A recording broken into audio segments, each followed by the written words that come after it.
Shalom.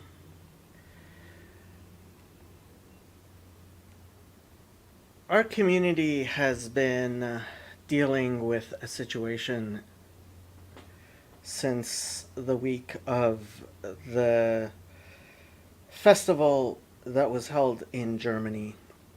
And I left the Bridges and Meaning server for a few days to think about, try to digest, and formulate some sort of response to what happened. I have spoken to several people. I had a live stream where I discussed this. It's titled Mit brennender Sorge. And this is the best that I have been able to formulate. I intend to rejoin the server later today or tomorrow morning to discuss everything, and this video is my attempt to best encapsulate my thoughts. I hope it will be an opportunity for people to come together in understanding what happened.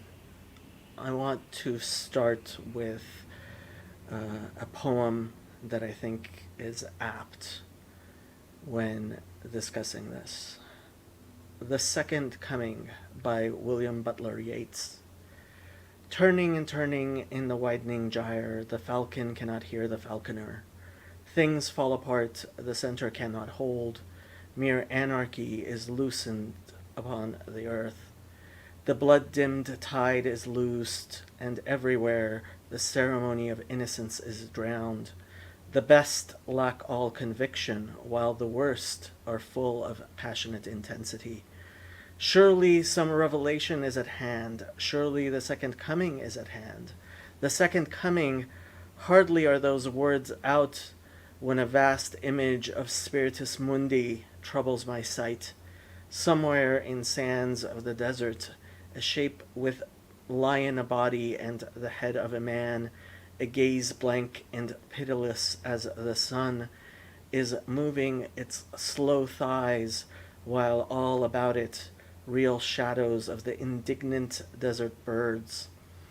The darkness drops again, but now I know that 20 centuries of stony deep were vexed to nightmare by a rocking cradle. And what rough beast, its hour come round at last, slouches towards Bethlehem to be born? The best lack all conviction, while the worst are full of passionate intensity. This community exists because we see anarchy loosed upon the land. So many of us understand that religion is dollars and politics is cents. Politics is now and religion is always. And in the insanity of our current political turmoil, which unfortunately includes a lot of violent extremism, the people in this community have come together because we do not want to repeat the mistakes of the past. And we look towards those who were best able to stand up against extremists and extremism and violence and anarchy. And we want to be a confessing church, which is why it is so painful that when in Germany violent extremists attacked our church, our community, we were unable to stand up as we should have against these violent extremists. Briefly, I will read from the official announcement that was made regarding the festival.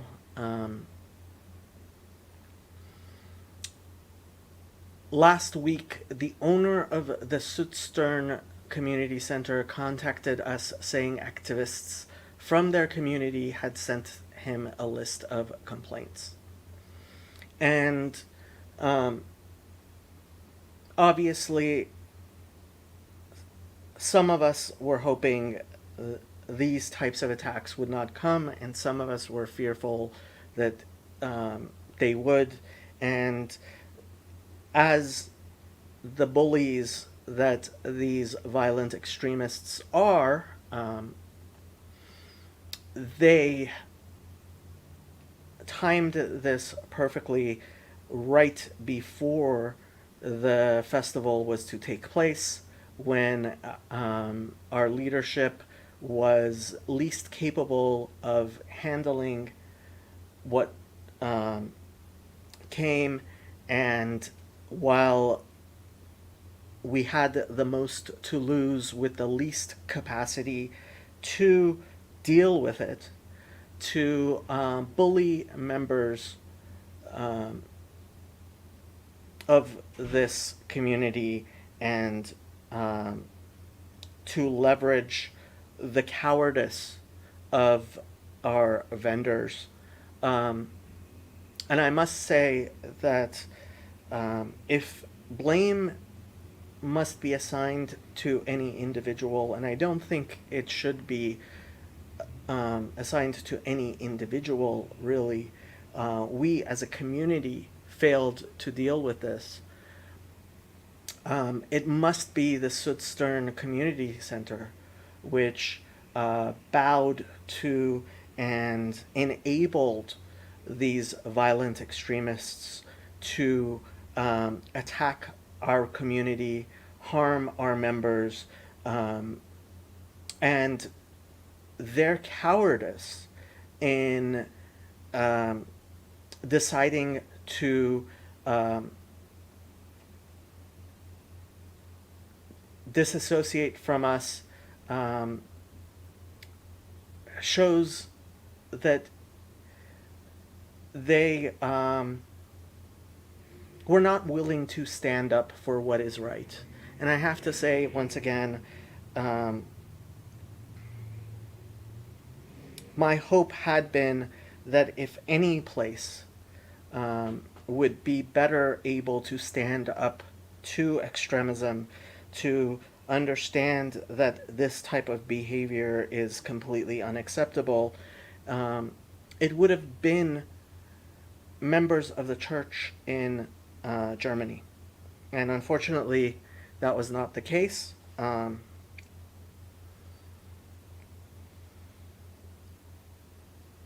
We can and must do better. This very famous poem, which the United States Holocaust Museum quotes prominently from Martin Niemöller, keeps coming to mind. First they came for the socialists, and I did not speak out because I was not a socialist. When they came for the trade unionists, I did not speak out because I was not a trade unionist. Then they came for the Jews, and I did not speak out because I was not a Jew. Then they came for me, and there was no one left to speak for me. And this is the way that these ideologues and extremists function. they pick off that which is weakest. And obviously, they felt like one particular member of our community was the weakest. Um, he is an alcoholic and a comedian. And of course, the comedians and the people who are most marginalized are always the first people to be attacked in these types of situations. Just like Victor Borga was, so Chad the alcoholic was. And um, it was completely unacceptable to even consider these supposed complaints, um, because we are a loose community of many different people. Many different people are welcome in our community, in our church, and we will not disassociate from people who have done nothing wrong just because we may not agree with everything or they may have made a certain joke. This is the manner in which these extremists tear communities apart, and our community cannot, should not, and will not be torn apart in this manner. This is why we have formed as we have. This is why we understand the importance of standing on principle and the necessity for freedom of speech.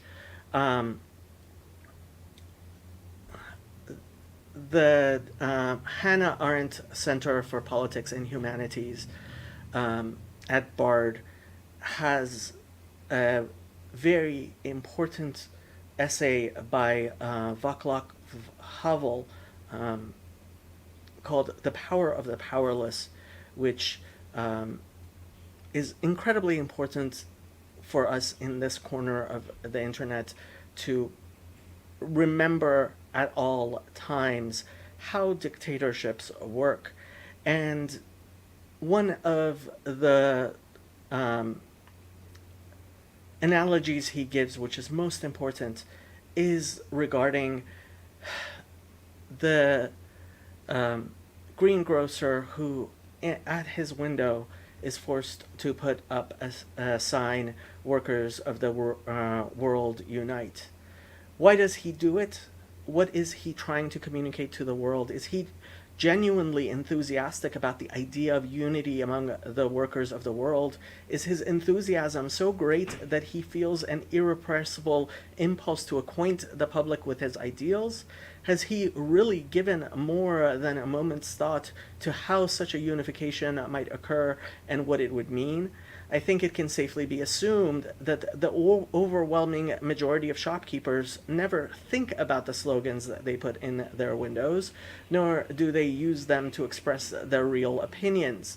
That poster was delivered to our greengrocer from the enterprise headquarters along with the onions and carrots. He put them all into the window simply because it has been done that way for years, because everyone does it, and because that is the way it has to be. If he were to refuse, there could be trouble. He could be reproached for not having the proper decoration in his window. Someone might even accuse him of disloyalty. He does it because these things must be done if one is to get along in life. It is one of the thousands of details that guarantee him a relatively tranquil life in harmony with society, as they say. Obviously, the greengrocer is indifferent to the semantic content of the slogan on exhibit.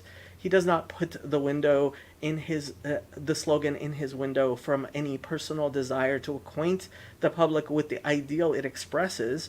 This, of course, does not mean that his action has no motive or significance at all, or that the slogan communicates nothing to anyone. The slogan is really a sign, and as such, it contains a subliminal but very definite message. Verbally, it might be expressed this way: I, the greengrocer XY, live here, and I know what I must do. I behave in the manner expected of me. I can be depended upon and am beyond reproach. I am obedient, and therefore I have the right to be left in peace. This message, of course, has an addressee. It is directed above to the greengrocer's superior, and at the same time it is a shield that protects the greengrocer from potential informers. The slogan's real meaning, therefore, is rooted firmly in the greengrocer's existence. It reflects his vital interests. But what are those vital interests? Let us take note. If the greengrocer had been instructed to display the slogan, I am afraid, and therefore unquestioningly obedient, he would not be nearly as indifferent to its semantics, even though the statement would reflect the truth. The greengrocer would be embarrassed and ashamed to put such an unequivocal statement of his own degradation in the shop window, and quite naturally so, for he is a human being, and thus has a sense of his own dignity. To overcome this complication, his expression of loyalty must take the form of a sign, which, at least on its textual surface, indicates a level of disinterested conviction. It must allow the greengrocer to say, "What's wrong with the workers of the world uniting?" Thus, the sign helps the greengrocer to conceal from himself the low foundations of his obedience, at the same time concealing the low foundations of power. It hides them behind the facade of something high, and that something is ideology. And that is what took place when we placed that sign in our window, and when the violent extremists at the Südstern Community Center made us bow to their political agenda.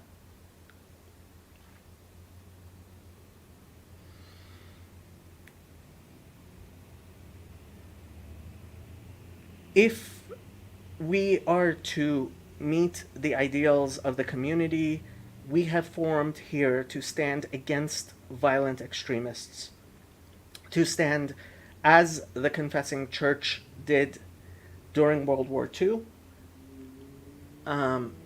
to not let them come for the alcoholics, to not let them come for those people who, whether or not we agree with them, is beyond the question.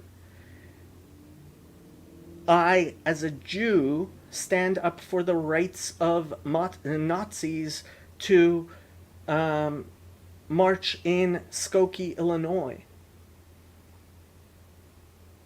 I, as a Jew, stand up for the right of Nazis to march in Skokie, Illinois, not because I agree with them, but because I see the importance of it, because I have learned the history of the Holocaust. I know what happened when censorship was used against Joseph Goebbels during World War II, before World War II, and how it helped Joseph Goebbels come into power, how the Nazis and their Stürmer used the censorship against them, and how Holocaust deniers today use censorship against them in order to prop their vacuous ideology up. And we will be a confessing church. We will stand up like those saints who stood up before us.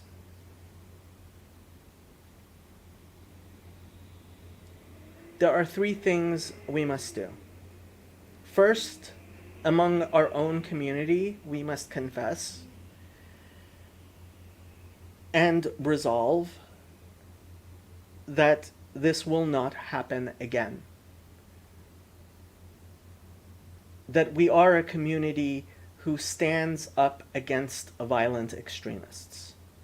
Second, we must demand that the Südstern Community Center apologize for the harm that they did to our community, and that they also resolve not to do that again. And third, we must demand a public denunciation of the violent extremists who threatened us and them and did so much harm to our community.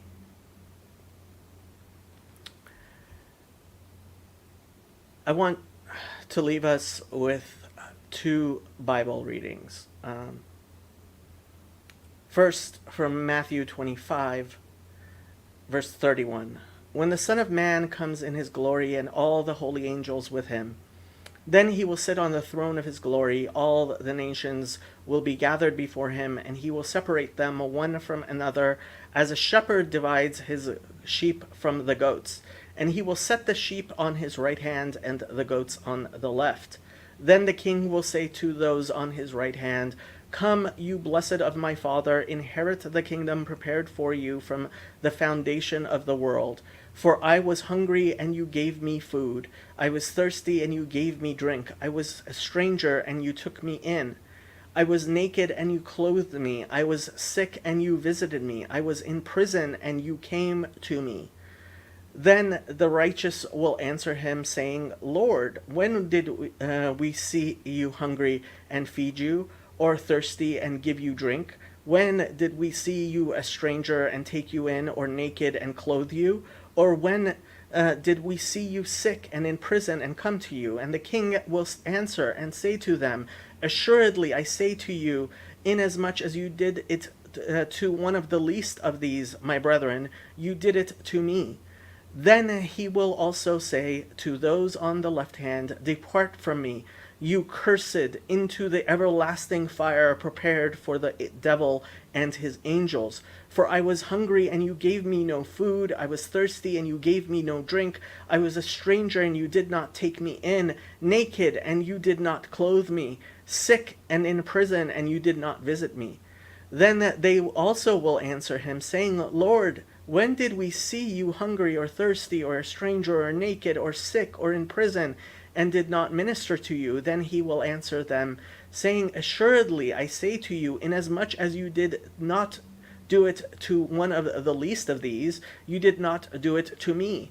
And these will go away into everlasting punishment, but the righteous into eternal life." Our community is based around something.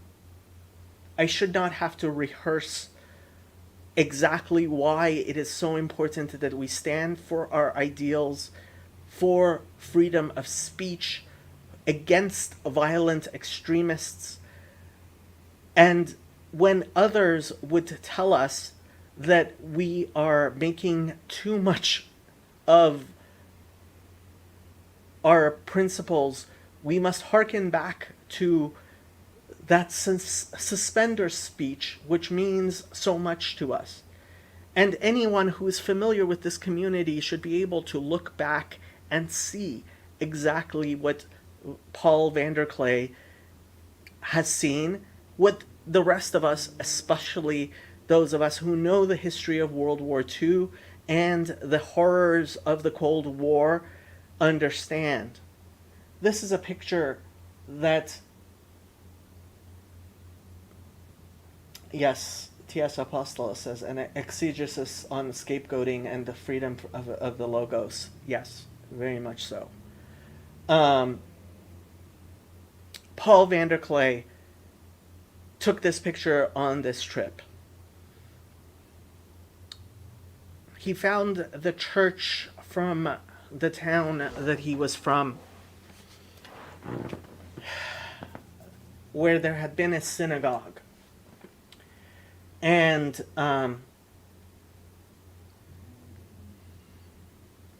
this monument there Michiel van der Klee, 1942, Birkenau. Jette van der Klee de Jong, 1942, Auschwitz. Michiel van der Klee, 1942, Auschwitz. Rachel van der Klee Lehman, 1943, Auschwitz. Hyman van der Klee, 1942, Auschwitz. Rosen van der Klee Houston, 1942, Auschwitz. Kalmer van der Klee, 1942, Auschwitz. Batya van der Klee van Geldern, 1942, Auschwitz.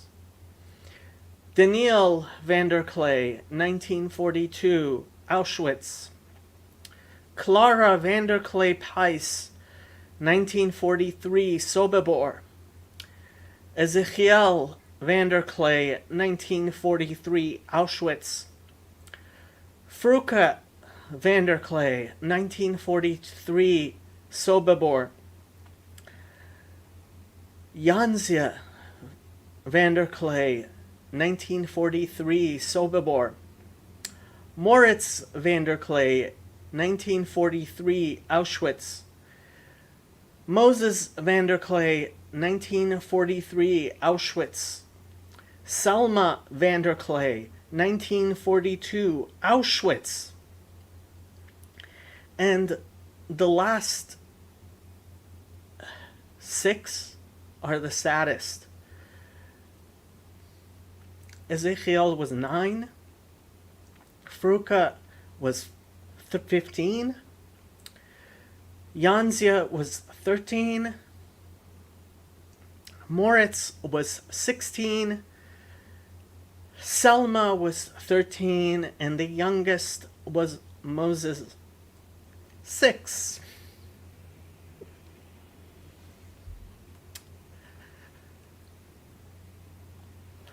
John 5:41. I do not receive honor from men, but I know you, that you do not have the love of God in you.